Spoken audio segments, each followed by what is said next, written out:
Once we have outlets, computer outlets in every home, each of them hooked up to enormous libraries where anyone can ask any question and be given answers, be given reference material, be something you're interested in knowing. From an early age, however silly it might seem to someone else, that's what you're interested in. And you ask, and you can find out, and you can follow it up. And you can do it in your own home, at your own speed, in your own direction, in your own time. Then everyone will enjoy learning. Nowadays, what people call learning is forced on you, and everyone is forced to learn the same thing on the same day at the same speed in class. And everyone is different. For some it goes too fast, for some too slow, for some in the wrong direction. But give them a chance, in addition to school, I don't say we abolish school, but in addition to school, to follow up their own bent from the start. Well, I love the vision, but what about the argument that machines, computers, dehumanize learning? Well, as a matter of fact, it's just the reverse. It seems to me that it's through this machine that for the first time we'll be able to have a one-to-one relationship between information source and information consumer, so to speak. Well, in the old days, you used to have tutors for children.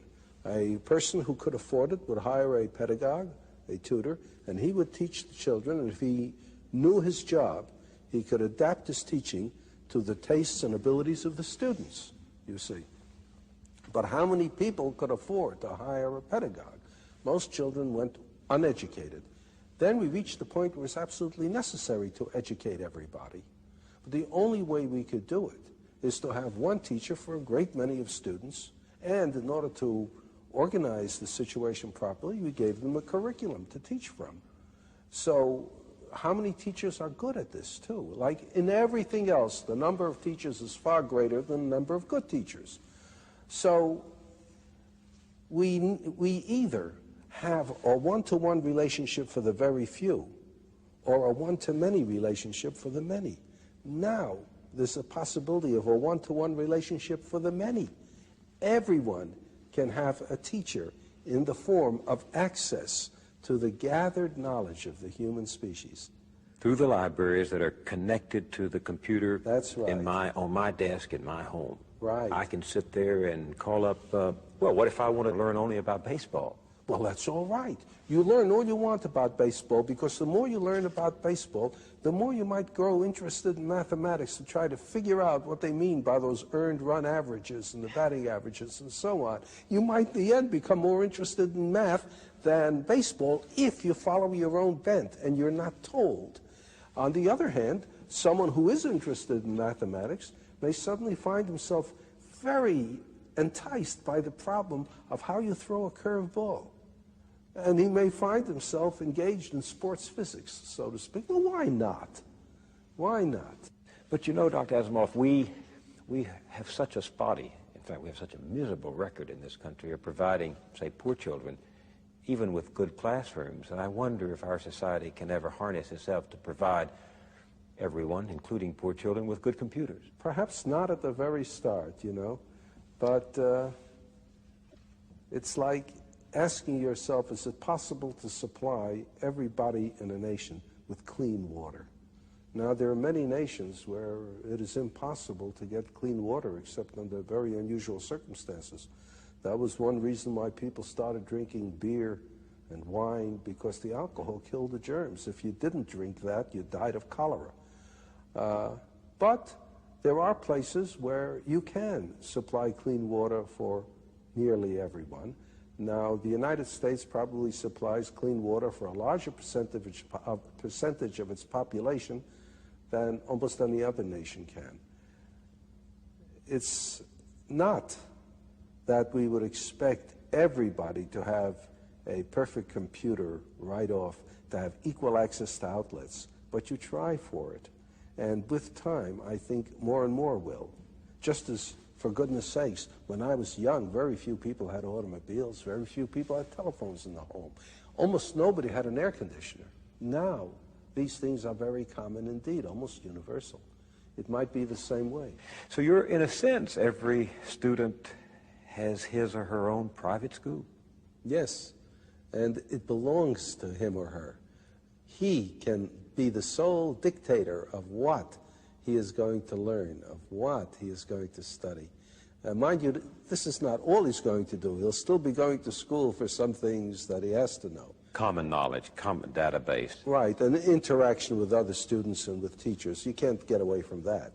But he's got to look forward to the fun in life, which is following his own bent. This revolution you're talking about, personal learning, it's not just for the young, is it?